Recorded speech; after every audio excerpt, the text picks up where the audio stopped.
Childhood in the late 20th century was a patchwork of sights, sounds, and little rituals that shaped who we became. From the glow of arcade screens to the jingles of Saturday morning cartoons, life felt simpler, yet full of wonder. These memories capture the everyday joys, quirky fads, and shared moments that defined growing up in the 1970s through the early 2000s, a time when innocence and imagination were our greatest treasures. You know, when I was your age, we used to ride in the way back of the family station wagon. The seats faced the cars behind us, so we'd wave at strangers and make silly faces. It felt like our own secret clubhouse on wheels, rattling down the road. And believe it or not, cars didn't even have seatbelts the way they do now. Sometimes, if there was one, we'd tuck it behind us just to stop that annoying ding. Nobody thought much of it back then. We were more focused on the adventure than the safety. Saturday mornings were the best. We'd wake up early, pour a big bowl of sugary cereal, and sit cross-legged in front of the TV. Every 5 minutes a commercial would tempt us with toys or snacks, but we didn't mind. It was part of the magic. Of course, changing channels wasn't so easy then. We didn't have remotes. You had to walk right up to the TV and twist a dial. Sometimes the knob would fall off in your hand. We'd slap the side of the set and hope the picture came back. Our parents would send us outside after breakfast, and we wouldn't come home until the streetlights flickered on. No phones, no tracking, just bikes, trees, and neighborhood kids. We roamed free, inventing games, scraping knees, and learning the world in the most natural way. In school, sometimes the teacher would roll in the projector for film strips. Click, click, click. You'd hear it as each frame changed. The machine would get hot, smell a little funny, and sometimes the picture would jam. Still, we watched with wide eyes, just happy for something different. Oh, and I'll never forget the smell of mimeograph handouts. They were printed with purple ink, still damp when they landed on your desk. Every kid would secretly lift the paper to their nose and sniff. It was part of the classroom charm back then. On weekends, someone always pulled out lawn darts. Can you believe they were heavy metal-tipped things we tossed straight into the air? Looking back, they were so dangerous, but at the time, we thought it was just good fun, laughing as we tried not to get hit. There was a time when pet rocks were all the rage. Yes, actual rocks. They came in little cardboard boxes with air holes, like pets. We'd proudly show ours off, as if it were alive. Funny thing is, they made us feel like we owned something special. The first video game I ever played was Pong. It was just 2 white paddles and a little dot bouncing back and forth on a black and white TV. But my goodness, we could sit for hours, marveling at the magic of controlling something on the screen. Then came the great battle, Beta versus VHS. Everyone argued about which was better, but if you chose wrong, oh, the regret. Imagine buying tapes for a player that suddenly no one used anymore. It was like being left behind in a race you didn't know you were running. On Saturday mornings, mixed in with cartoons, we'd get little lessons from Schoolhouse Rock. Those catchy songs taught us about grammar, history, even government. We didn't know we were learning. We just hummed along, singing about conjunctions and bills on Capitol Hill. In the kitchen, we always had Tang. We drank it because the astronauts did, or so we were told. We'd stir the orange powder into water, pretending we were space explorers ourselves. It didn't taste much like juice, but it made us feel part of something bigger. I remember when mood rings came out. Everyone was fascinated by them, slipping them on to see if they turned blue, green, or black. We believed the colors really showed our feelings, though most of the time it just told us how warm our hands were. Car windows weren't buttons back then. You had to roll them down by cranking a handle in circles. Your arm got tired if you wanted it all the way down. And if it rained suddenly, well, you had to roll them up fast or your lap got soaked. We used to collect green stamps too. Every time you shopped, they'd give you a few to paste into a booklet. When the books were full, you could trade them in for things like toasters or lamps. It felt like turning groceries into treasure. McDonald's had playgrounds made out of shiny metal. The slides burned your legs in summer, and the bars got so hot you could barely touch them. Still, we climbed, swung, and slid until we were red-faced and sweaty. Nobody worried about safety. We just played and laughed. And yes, restaurants used to have smoking sections. Can you imagine? Families eating dinner with a cloud of smoke drifting over the booths. Nobody thought twice about it then, but now it sounds unthinkable. Funny how normal things can change so quickly. Halloween meant those flimsy plastic masks with tiny mouth holes. They came with an elastic band that always snapped and tangled in your hair. The inside got sweaty and uncomfortable, but we didn't care. We were superheroes, monsters, or princesses for one magical night. And every gas station had attendants who pumped your gas for you. You'd pull up, roll down the window, and they'd ask, "Fill her up?" They cleaned your windshield too, all with a smile. It felt friendly, almost personal, so different from the self-serve world today. Oh, we had an Atari 2600, and let me tell you, those cartridges never worked right unless you jiggled them just so. Sometimes you had to blow on them too, like giving the game a breath of life. When it finally worked, it felt like magic. On our bikes, we'd clip playing cards to the spokes with clothespins. And suddenly, we were riding motorcycles. The rattling sound made us feel tough and fast, even though we were just pedaling around the block. Simple little tricks turned our bikes into freedom machines. Shrinky dinks were pure wonder. You'd color them in, place them in the oven, and press your nose against the glass. Slowly, they curled and shrank, flattening into tiny treasures. It was like a science experiment mixed with art, and we never grew tired of it. Summers were wide open back then. Parents told us to be home by dinner time, and that was it. We roamed fields, climbed trees, made forts, and sometimes just lay in the grass, staring at clouds. No one hovered over us. We learned life by living it. When we bought a new vinyl record, it came shrink-wrapped, sometimes with a poster inside. Peeling it open was like opening a gift. Carefully sliding out the sleeve, breathing in that new record smell. Music wasn't just sound, it was an experience, almost a ritual. Pong paddles looked so simple, but after hours of playing, your hands would ache and the controllers would get hot. Still, we played on, mesmerized by that bouncing dot. It didn't matter that the graphics were plain. We felt like we were part of the future. We loved buying 45 RPM singles, the little records with the big hole in the middle. The picture sleeves had our favorite bands right on the cover. We'd play that one song over and over until the grooves practically wore out. It was our soundtrack.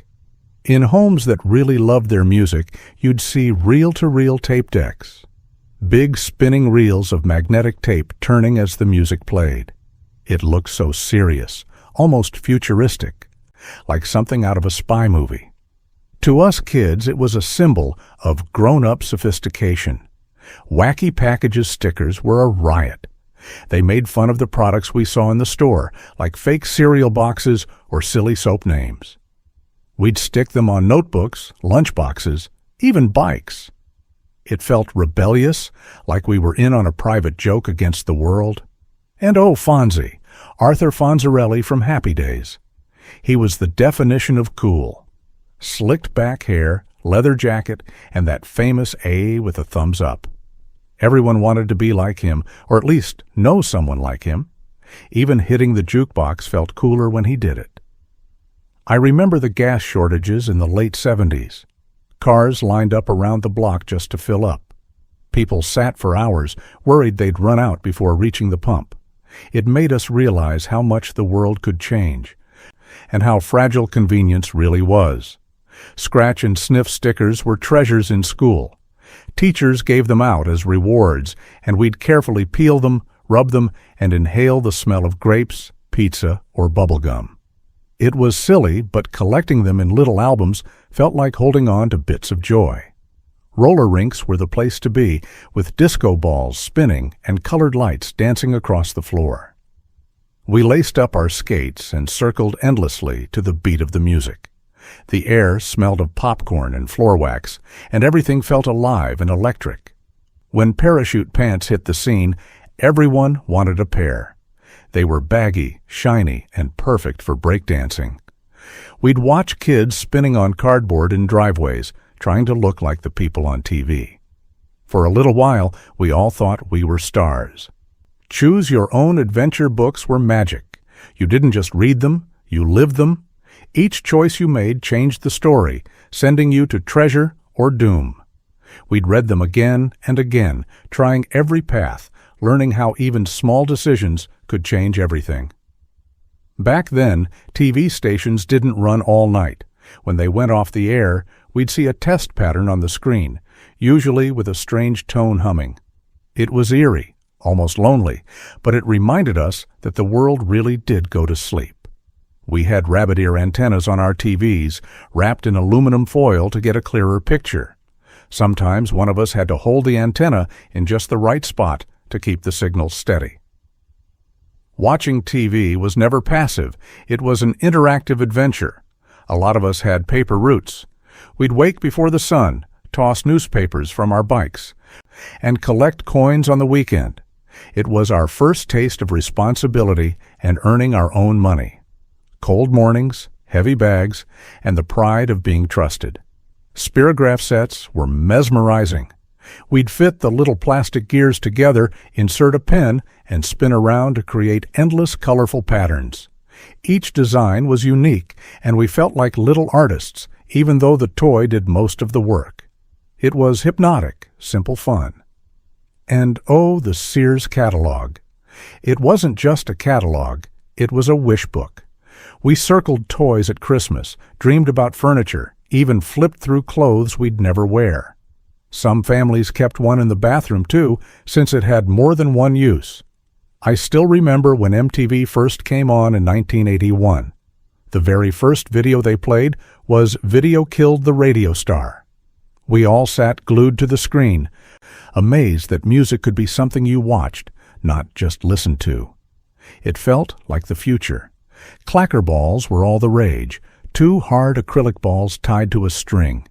You'd swing them up and down until they clicked together.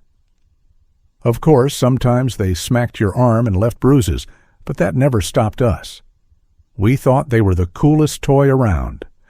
There was a shoe fad called Earth shoes. They had these thick, slanted soles that felt strange to walk in. Everyone swore they were better for your posture. We wore them proudly, stomping down sidewalks, convinced we were trendy, even if they looked a little funny. S&H green stamps were another part of life. Stores handed them out, and we'd paste them carefully into booklets. Once you had enough, you could trade them in for a toaster, a blender, or even furniture. It felt like turning grocery shopping into a treasure hunt. When Star Wars came out in 1977, we went to the theater and our jaws dropped. The opening crawl, the spaceships, Darth Vader. It was unlike anything we'd ever seen. Walking out, kids swung imaginary lightsabers and swore the world had just changed forever. And it had. Bottle caps were more than trash back then. Companies ran contests printed inside the lids, free sodas, prizes, or funny sayings. We'd collect piles of them, peeling the liners off with sticky fingers. Sometimes you won nothing, but the thrill of checking every cap was addictive. Creepy crawlers were a favorite, though, looking back, probably not the safest. You'd pour goo into little metal molds, set them on a hot plate, and watch as bugs and shapes hardened. The smell was strange, but the thrill of making your own toy was priceless. The Pong consoles we hooked up used coaxial cables, screwing them onto the back of the TV with little metal prongs. Half the time the connection was fuzzy, but when it worked, you felt like an engineer setting up the most advanced technology in the world. Kids at school loved wearing satin jackets with their school's name or team stitched across the back. They were shiny, colorful, and made you feel like part of something special. Walking into the cafeteria with one, you stood a little taller, proud of your crew. Then came Trapper Keepers in the late 80s. Oh, those bright colors, Velcro flaps, and endless folders inside. Every kid wanted one. It wasn't just about keeping papers neat, it was a status symbol, the ultimate school accessory. Open it, and you felt instantly more important. Phones weren't little things in your pockets. They were big rotary phones with cords that tangled into knots. You'd dial each number with your finger, waiting as the dial spun back. Long conversations meant being tethered to the kitchen wall, twisting that cord until it curled tight. The smell of Play-Doh from those little cans is something I'll never forget. Sweet, salty, and strangely comforting. You'd pop the metal lid, pull out a lump of bright color, and spend hours rolling, flattening, and shaping. It wasn't just a toy. It was imagination in your hands. Arcades were our second homes. Games like Asteroids and Pac-Man would eat every quarter we had. The flashing lights, the sounds of buttons clicking, the excitement of chasing a high score. It was like stepping into another world, one we never wanted to leave. Some schools had us wear plaid uniforms, made of scratchy wool that itched all day long. No matter the season, you sweated in the heat and shivered in the cold. But there was something unifying about it. We all looked the same, for better or worse. Polaroid cameras were amazing. You'd snap a picture, and in seconds, a little square photo slid out. Everyone would gather around, waving it in the air, waiting for the image to appear. It was like magic, instant memories in your hand, warm from the camera. CB radios were a big craze, even for kids. We learned trucker lingo, 10-4, good buddy, and made up handles like we were part of the convoy. It made us feel connected, part of a secret club that stretched down highways and into the night. Hair like Farrah Fawcett was the dream for every girl, feathered layers. Soft curls that flipped perfectly at the ends. Magazines were full of it, and everyone tried to copy the look. Boys admired it, girls practiced in the mirror. It was the style of an era. Before remotes, if you wanted to change the channel, you had to stand up and twist the knob on the TV. Sometimes you'd even be asked to hold the antenna just right while everyone else watched. Being the remote wasn't glamorous, but it was family teamwork. Photo kiosks used to stand in parking lots, little booths where you dropped off film and picked it up days later. There was always suspense in opening that envelope, flipping through glossy prints. Sometimes they came out perfect, sometimes blurry, but they were always worth the wait. And oh, Mork and Mindy. We all loved Robin Williams as Mork from Ork. He'd say, "Nanu, Nanu," with that silly hand gesture. And kids repeated it everywhere, at school, at home, in the playground. It made us laugh, and it made us feel part of the joke. Smurf figurines were treasures back then. Gas stations would hand them out, and we'd collect every character we could. Papa Smurf, Smurfette, Brainy. They lined up on bedroom shelves like a little blue army, each one holding a piece of childhood wonder we never wanted to lose. Hot Wheels tracks were always bright orange, snapping together in long, winding paths across the living room. We'd send little cars flying down, sometimes straight into the dog's bed or under the couch. When they picked up speed and leapt through the loop, we felt like engineers. Pez dispensers were half candy, half toy. With cartoon heads like Bugs Bunny or Mickey Mouse, they'd flip back to spit out a little brick of sugary sweetness. Honestly, the candy wasn't the best part. It was the dispenser itself, a tiny collectible friend that made us smile. Tube socks with bold-colored stripes were the fashion. Pulled high up to the knees, they made you feel sporty even if you weren't. The stripes showed who you were rooting for or just matched your shorts. They were simple, silly, and somehow made you feel cool. Oh, when the teacher rolled in that giant TV strapped to a cart, we knew it was going to be a good day. The lights dimmed, we whispered with excitement, and suddenly, learning felt fun. Whether it was a movie or a science video, it felt like a treat. Garbage Pail Kids cards were hilariously gross, and that's exactly why we loved them. Parents shook their heads at names like Atom Bomb or Leaky Lindsay, but kids traded them at recess like gold. The sillier and nastier, the better. It was rebellion wrapped in cardboard. Rubber cement had a very distinct smell in classrooms. We used it for projects, sometimes just dabbing a little on our fingers so we could peel it off later, like fake skin. It wasn't just glue, it was part of the sensory world of school, sticky and strange. Making mixtapes was an art form.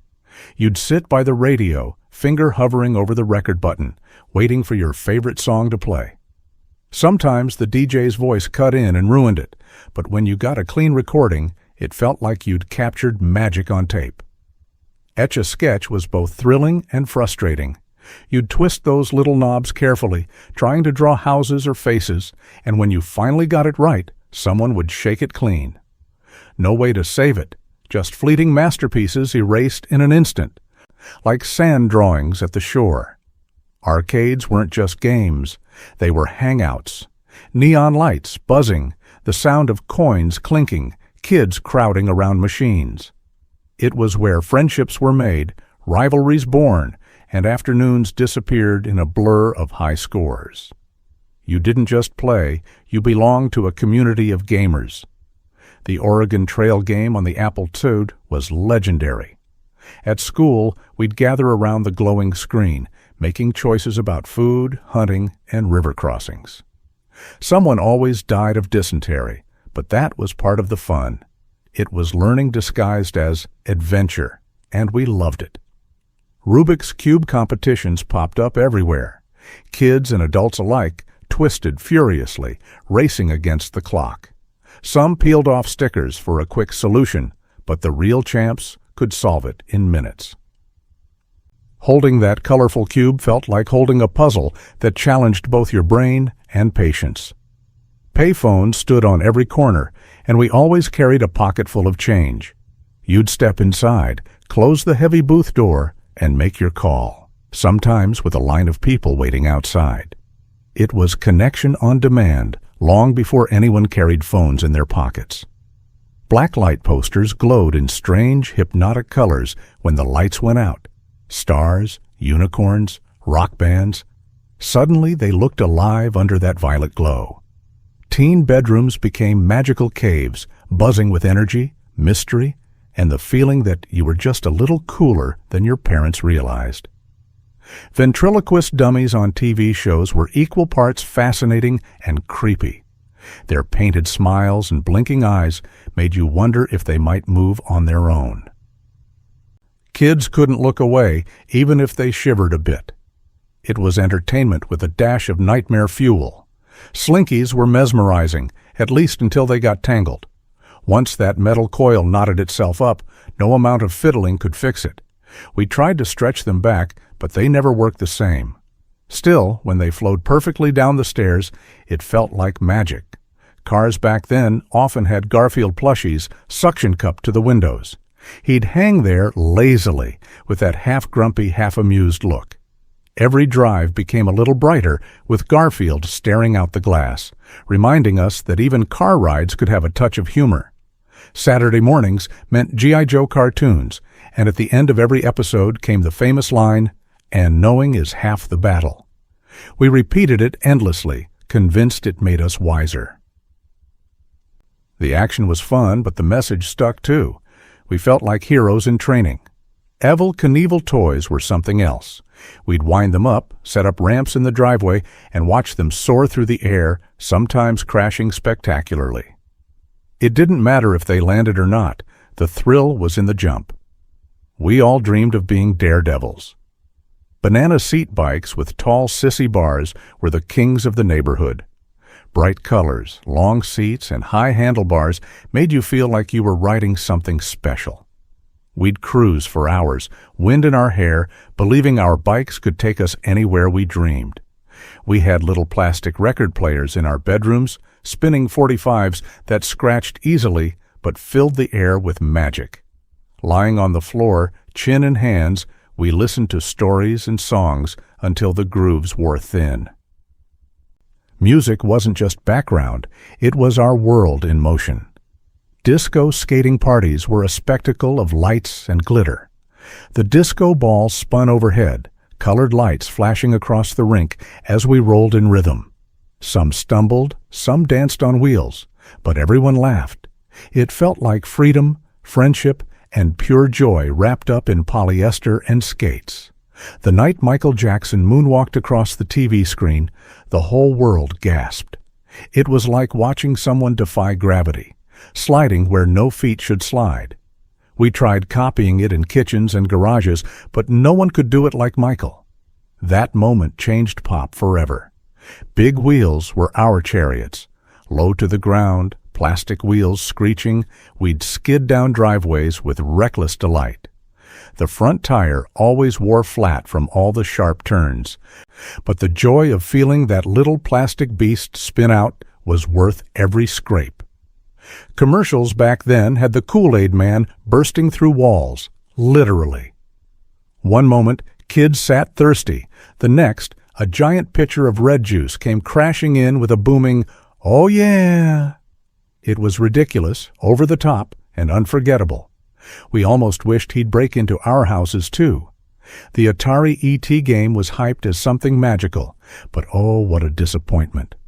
Confusing, clunky, and impossible to figure out, it left kids frustrated. Some say it nearly sank video games for good, but for us, it was just a reminder that not all toys spark joy. BMX bikes were more than a trend. They were freedom machines. Kids zoomed around, pulling tricks, hopping curbs, daring each other to jump higher. Scraped knees were badges of honor, and a dusty trail was our racetrack. Owning a BMX meant you weren't just riding. You were flying. Trivial pursuits swept into dinner parties like wildfire. Families huddled around the board, testing knowledge of history, science, and pop culture. Sometimes arguments broke out, sometimes laughter, but it always ended with stories sparked by the questions. It wasn't just a game, it was a way of connecting. Tie-dye came roaring back in the late 70s. Bright swirls of color covered shirts at school, concerts, and picnics. Each shirt was a little work of art, messy but beautiful. Wearing tie-dye wasn't just fashion, it was like carrying a rainbow, a statement of freedom and fun. Home perms were everywhere, and oh, the smell. Those chemical waves filled bathrooms for hours. Sometimes it worked, big, bouncy curls. Sometimes, not so much, frizz and tears. But we all tried it at least once, believing a new hairstyle could reinvent us, even if just for a while. Lava lamps glowed in living rooms and bedrooms like slow-moving dreams. We'd sit for ages, watching blobs of color float and merge, hypnotized by the dance. They weren't just decorations. They were portals into imagination, soothing lights that made even the quietest night feel alive. Schoolhouse rock turned Saturday mornings into lessons that stuck for life. We sang "I'm Just a Bill" until we knew civics by heart, and multiplication jingles got etched into memory. It was the rare magic where learning felt like play, sneaking knowledge into us through catchy tunes. CB radios weren't just for truckers. Suddenly, everyone had a handle, chatting across towns and highways. Kids picked silly names. Parents listened in, and we felt connected to strangers miles away. Saying 10-4 good buddy made us feel like part of a secret buzzing world on the airwaves.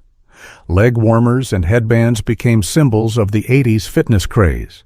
Aerobics tapes played in living rooms, with bright spandex stretching in every direction. We didn't just exercise, we dressed like stars on TV. It was sweaty, colorful, and filled with the energy of a generation moving together. Mad Magazine was pure rebellion, and Spy vs. Spy was our favorite part. The two sneaky spies plotting against each other made us laugh with every twist. Folding the back cover to reveal hidden jokes was another thrill. It wasn't just reading, it was a little act of mischief. The Simon electronic memory game lit up living rooms with its beeps and blinks. Red, blue, green, yellow. We'd tap in the sequence, our hearts pounding as it got faster. Failures came with laughter, victories with cheers. It wasn't just a toy. It was a battle of memory and nerves. When the Challenger shuttle launched, schools across the country wheeled in TVs so we could watch history. We cheered as it lifted into the sky. Then the unthinkable happened. The silence in those classrooms was unforgettable. It was one of the first times we learned joy and tragedy could collide. Weebles were little egg-shaped toys that wobbled but never fell down. We lined them up, knocked them around, laughed when they popped back upright. They taught us resilience without us realizing it. No matter how much we pushed, they always bounced back. It was a simple joy that stuck. Cassettes were precious, and when the tape unraveled, we rescued it with a pencil. Spinning it carefully back into place felt like surgery, saving the music we loved. It was frustrating, but part of the ritual. Every tape told stories not just through songs, but through the wear it endured. Before Blockbuster took over, every neighborhood had its own little video store. Shelves stacked with VHS tapes, handwritten labels, and the smell of popcorn in the air. The owners knew us by name, and Friday nights meant walking those aisles, hunting for the perfect movie treasure.